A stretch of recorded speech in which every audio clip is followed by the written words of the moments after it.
qui vient au bon moment, ce confinement nocturne, ce couvre-feu à partir de 21h. Écoutez, cette équipe est complètement disqualifiée. Je rappelle qu'au mois de mars dernier, c'était les mêmes responsables politiques, Emmanuel Macron, son gouvernement, qui nous expliquaient que les masques que désormais nous portons tous sur le visage étaient inutiles, faussement protecteurs. Et à l'aube du déconfinement, nous avions averti sur le fait qu'en cas de seconde vague, il faudrait organiser, planifier. Et rien n'a été fait. Monsieur Macron nous avait dit au mois de mars, nous soutiendrons le secteur de la santé quoi qu'il en coûte. Et désormais, il nous explique que c'est un problème d'organisation. La bonne politique, celle qu'il fallait mettre en œuvre, on la connaît, elle a été définie. C'est isoler, tracer, et pour ça, tester massivement. Et pour faire cela, il fallait planifier, il fallait organiser. Mais comme M. Macron est visiblement plus occupé à offrir des bouts de notre industrie sur le lieu de l'intérêt général, je pense à la question de l'éolien, qu'à véritablement tous les moyens qu'il faut pour planifier et organiser les choses, et bien nous en sommes rendus aujourd'hui à cette étape où le virus circule bien davantage, et donc à devoir prendre de nouvelles mesures de restriction. Quant au choix qu'il a fait de ces mesures de restriction, on voit bien de quoi il s'agit. Il s'agit en quelque sorte du confinement des quelques heures de liberté dont disposent les Français qui vont pouvoir simplement continuer à travailler. Et moi, je demande à ce qu'on nous prouve l'efficacité de ces mesures, parce qu'en réalité, le virus ne va pas disparaître au petit matin. Alors vous allez respecter le couvre-feu, mais à 6 heures du matin, vous pourrez, et je pense que parmi vous, certains ont vu ces images, s'ils ne prennent pas les transports en commun, vous pourrez continuer à vous entasser dans les transports en commun pour aller travailler.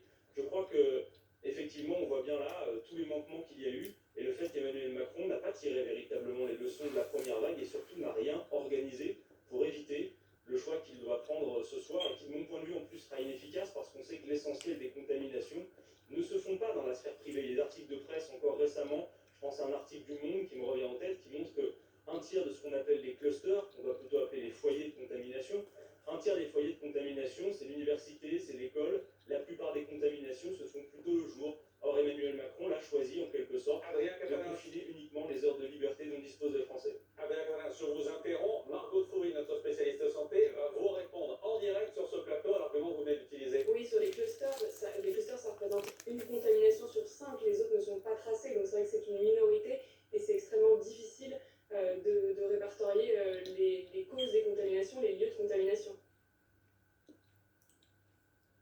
Très bien, et comme vous êtes experte en matière de santé, vous êtes sans doute plus qualifiée que moi, madame, pour le dire, mais quand on voit ces scènes sur les quais des transports en commun ou dans les transports en commun, ne sont-ils pas plus des endroits où on peut se contaminer que si effectivement on a quelques loisirs, même en respectant un protocole sanitaire strict? Moi je pense à toutes ces professions également impactées ce soir, qui pour beaucoup d'entre elles depuis des semaines signifient au gouvernement leur disponibilité pour établir des protocoles sanitaires dignes de ce nom. Voilà ce qu'il aurait fallu faire. Mais en attendant, pour pouvoir tester massivement, isoler, tout le monde a vu le fiasco des tests, avec les difficultés qu'on a sur le nombre de jours pour avoir les résultats. Attendez, laissez-moi terminer juste un instant. J'insiste. On a un vrai problème avec l'alternance dans les hôpitaux ce soir. On a un médecin au plateau pour en parler. Regardez.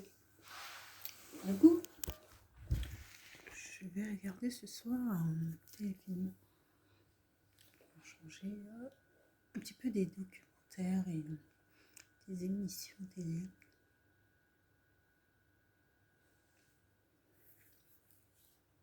Que se passe-t-il?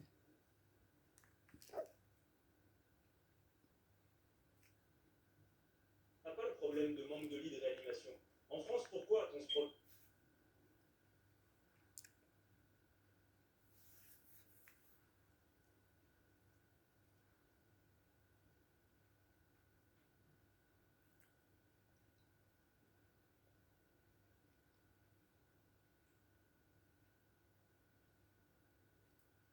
Ça bug.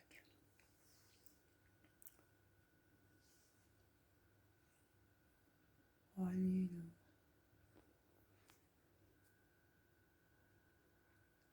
Ça bug.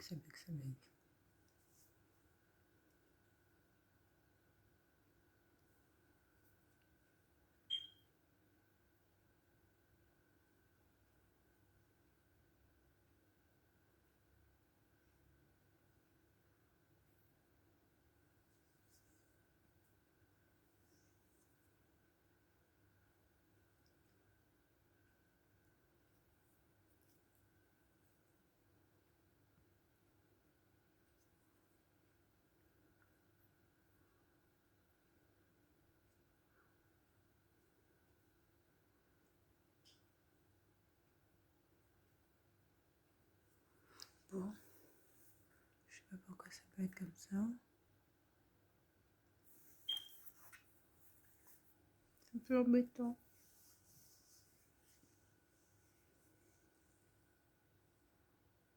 Sur BFM TV, on a différents tweets que l'on peut citer ce soir, différentes réactions. De Marine Le Pen, par exemple, qui dit que la politique de test est un échec. Elle dit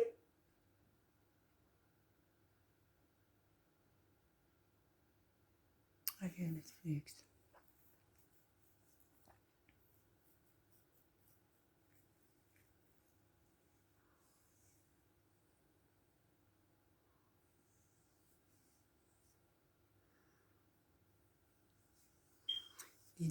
Les deux applications télé ne fonctionnent pas. C'est embêtant.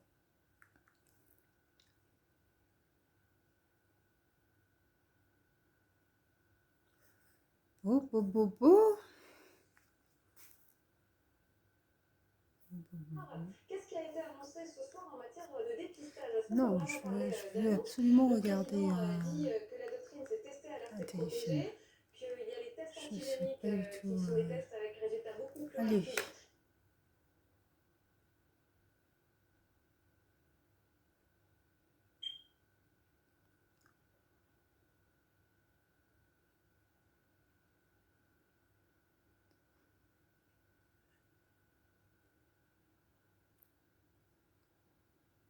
Si je mets YouTube, je suis sûre qu'il n'y aura pas de souci. Probablement un outil très intéressant, même Donc, si il n'y a pas... Je ne sais pas pour quelle raison. Ah, voilà, YouTube. Sans souci. Sauf qu'aujourd'hui, j'ai pas du tout envie de regarder YouTube. On entend ce Et disait que je souhaite regarder mes applications. Pendant ces mois derniers, on a mal testé, Télé. on a mal...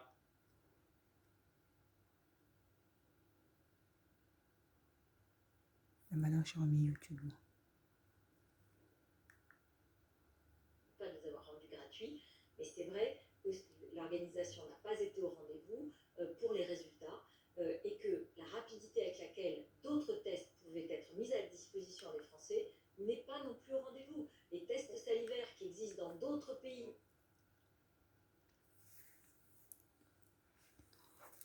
Bou, bou, bou. Bou, bou, bou, bou, bou.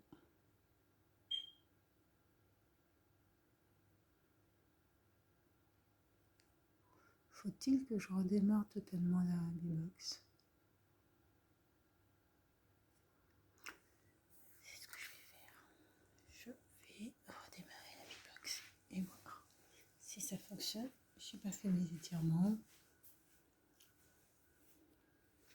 Là, donc je passe ça.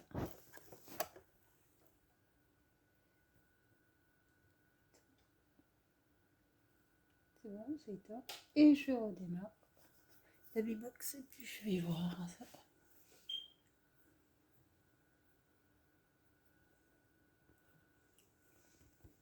Je vais installer mon tapis.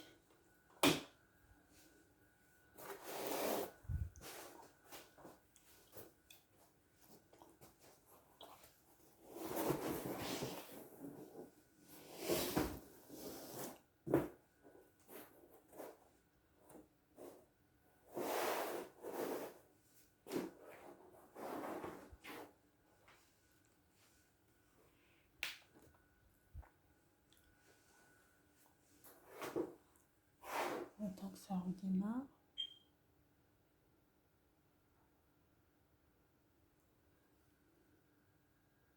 Je vais faire quelques étirements.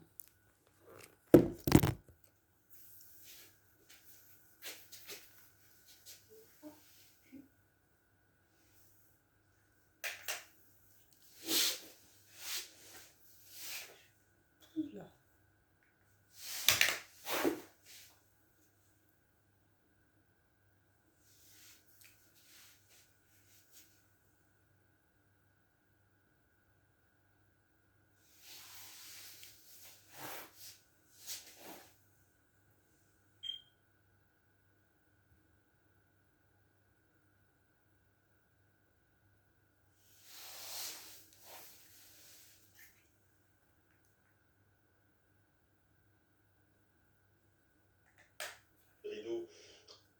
les comédiens qui font parfois autre chose dans la journée avec du doublage, des choses comme ça va vraiment pas être simple.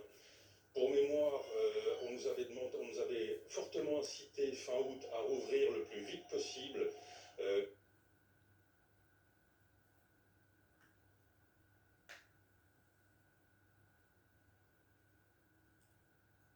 Réouverture, on nous coupe l'herbe sous le pied, alors qu'on a engagé tous des dépenses de production, des dépenses de publicité.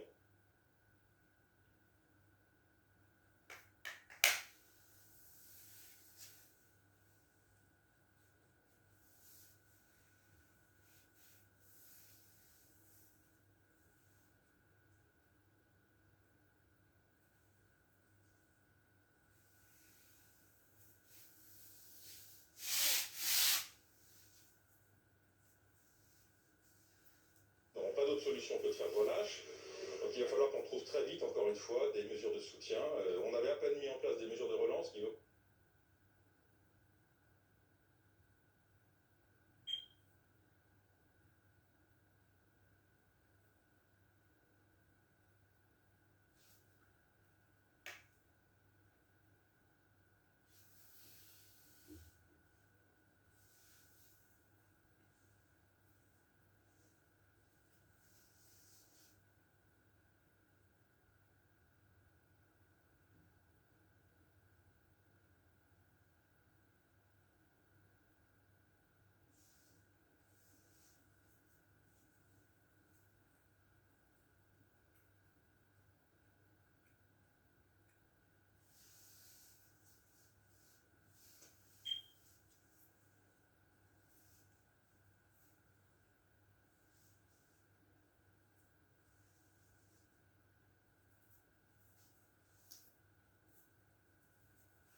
donner une feuille de route plus claire pour les semaines et même pour les mois à venir. Vous avez en ce qui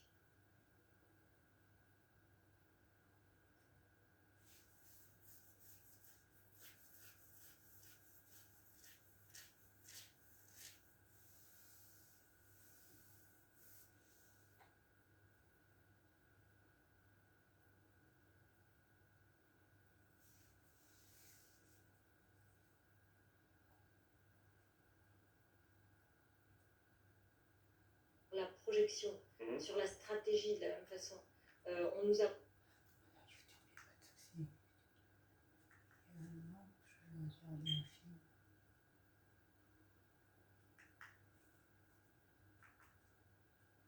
posé attention, ensuite on espère avoir tel résultat, ensuite voilà comment on va vivre, on va pouvoir.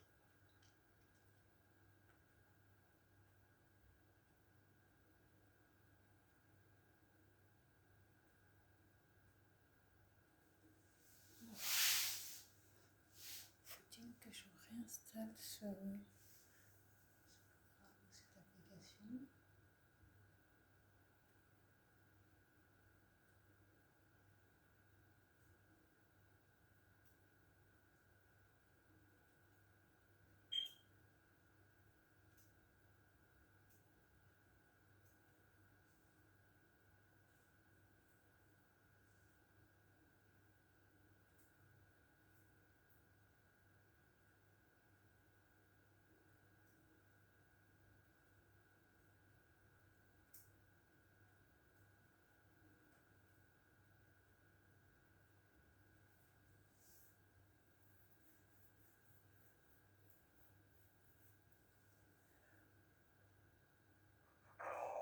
Ouais, ça.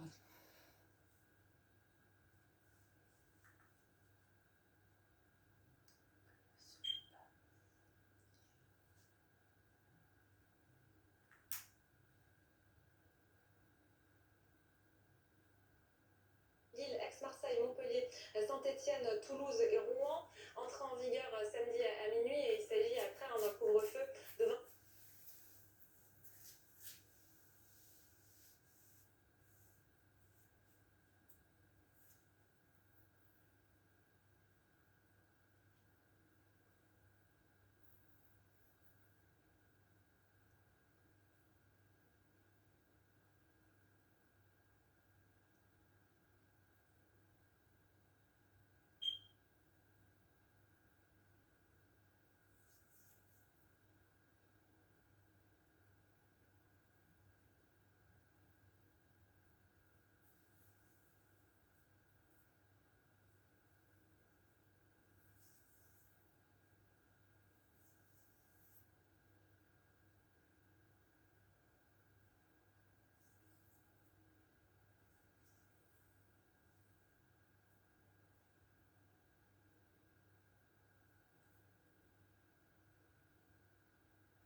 On doit respecter les couvre-feux et si on ne l'est pas, on doit éviter d'être plus nombreux que 6. On doit essayer de porter le masque à l'intérieur, y compris en famille. Voilà, il y a quand même beaucoup de mesures qui sont là pour éviter que le virus circule. Et qu'avec le conjoint qu'on a le droit de ne pas porter de masque. Hein. Si j'ai compris, c'est le seul. Ça fait peu de gens finalement. L'amour est la principale victime de cette affaire. On va tout de suite, on vous donne la Ou parole. pas d'ailleurs, on verra. On vous donne la parole ce soir pour voir si vous acceptez ces mesures, puisque c'est l'autre question qui se pose. Est-ce qu'elles seront bel et bien appliquées? Alexis Puyette, bonsoir. Vous êtes à Marseille, hein, Marseille qui est concerné par ce couvre-feu, non? Oui, absolument. Et on a l'impression que les Marseillais ont pris un coup sur la tête. Hein. C'était déjà un petit peu tristounet. Et là, ça va être complètement mort. C'est ce que nous disait un restaurateur tout à l'heure qui était un petit peu abasourdi, abattu par les annonces du président de la République. Il disait finalement qu'on est en train de payer les hésitations dans la politique avec les horaires de fermeture des restaurants qui ont un petit peu changé régulièrement depuis la fin de l'été. Donc, il ne comprend pas trop cette mesure. Et en tout cas, il disait que ça va avoir un impact terrible pour son entreprise, pour son...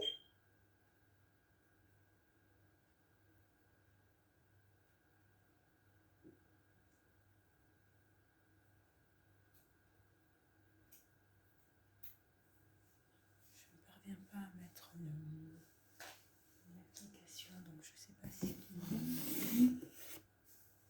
qui bloque là. Faut-il que j'envoie un mail à Boeing?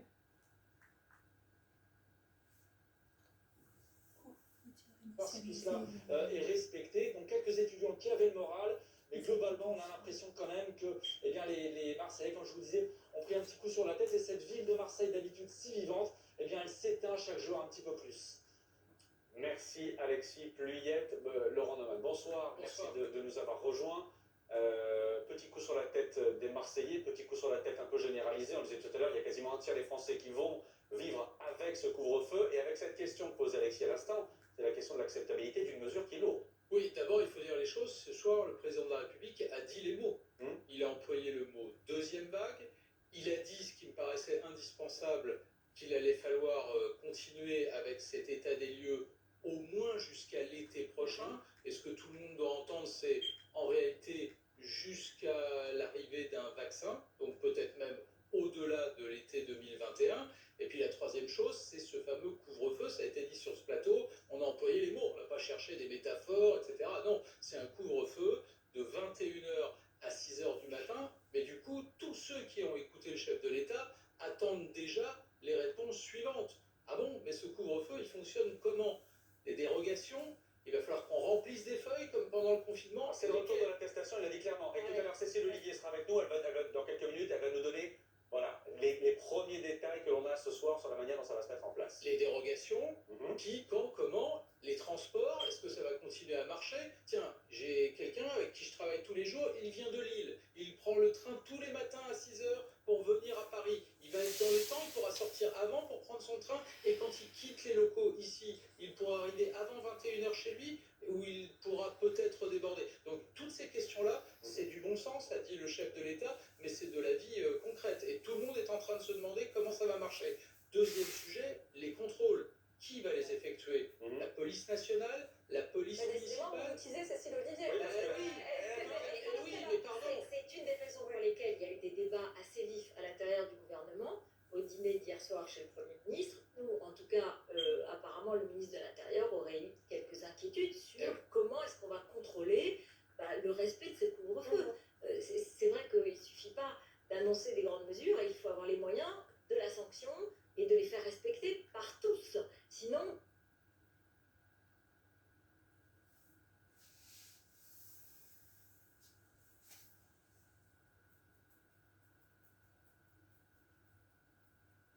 je vais essayer de voir sur une autre application. C'est l'écran. Il n'y a rien affiché. Pas un mot, parce que le constat, il est posé, clairement. Il a donné tous les chiffres, il a dit à quel point il y avait urgence, il a parlé de la situation des... Play Store.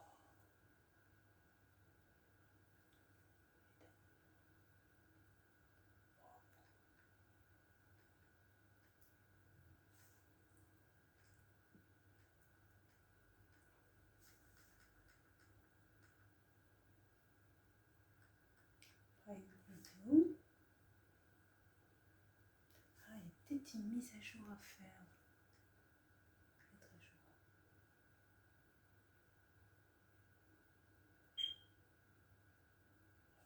Et peut-être si c'est cette mise à jour que je n'ai pas fait.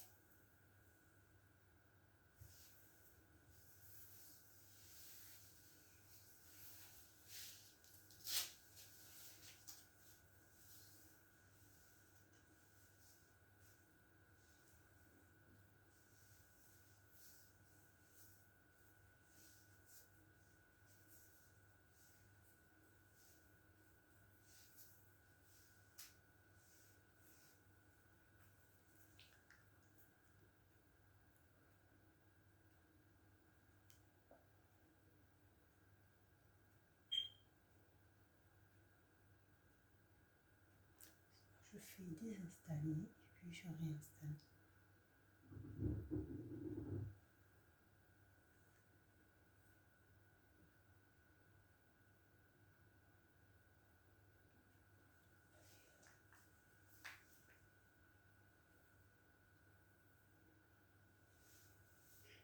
quelque chose de nouveau qui apparaissait. Là, il y a une lassitude qui est partagée par l'ensemble des Français, mais les soignants, ce sont aussi des Français, ils ne vivent pas que à l'hôpital, ils vivent aussi à l'extérieur, et eux aussi sont impactés, eux aussi ne vont pas pouvoir sortir, mais en plus ils ne vont pas pouvoir partir en vacances. On va poser Je pense qu'il faut vraiment insister là-dessus, et je vous remercie de la...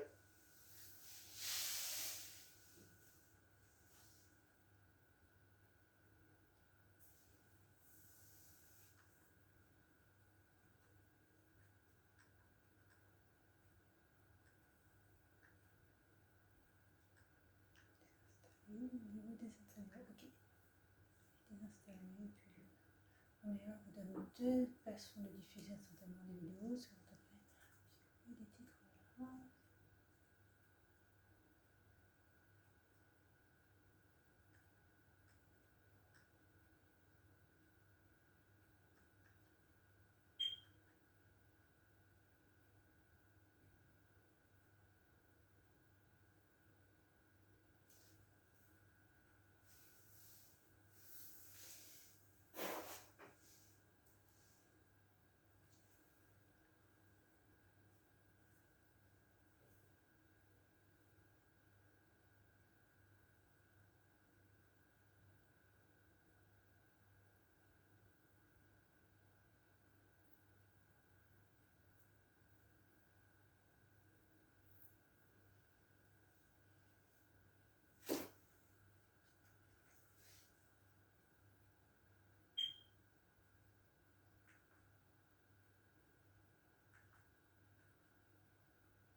Mobilisation du gouvernement et de la majorité parlementaire d'ailleurs.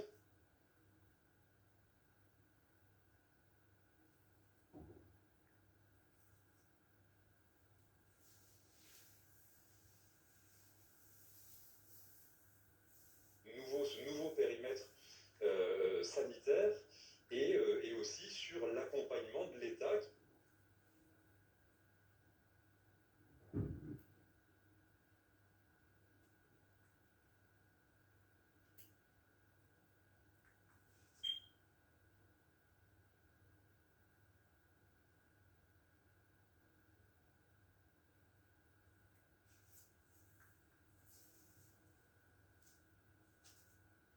Les gestes qui permettront justement de ne pas atteindre les conditions de...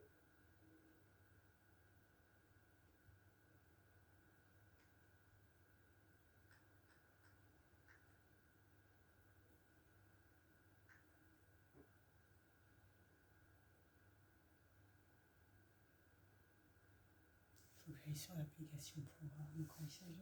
Bon, je vais surtout terminer de faire ça. Et puis après, j'irai voir sur le site internet. À tout de suite.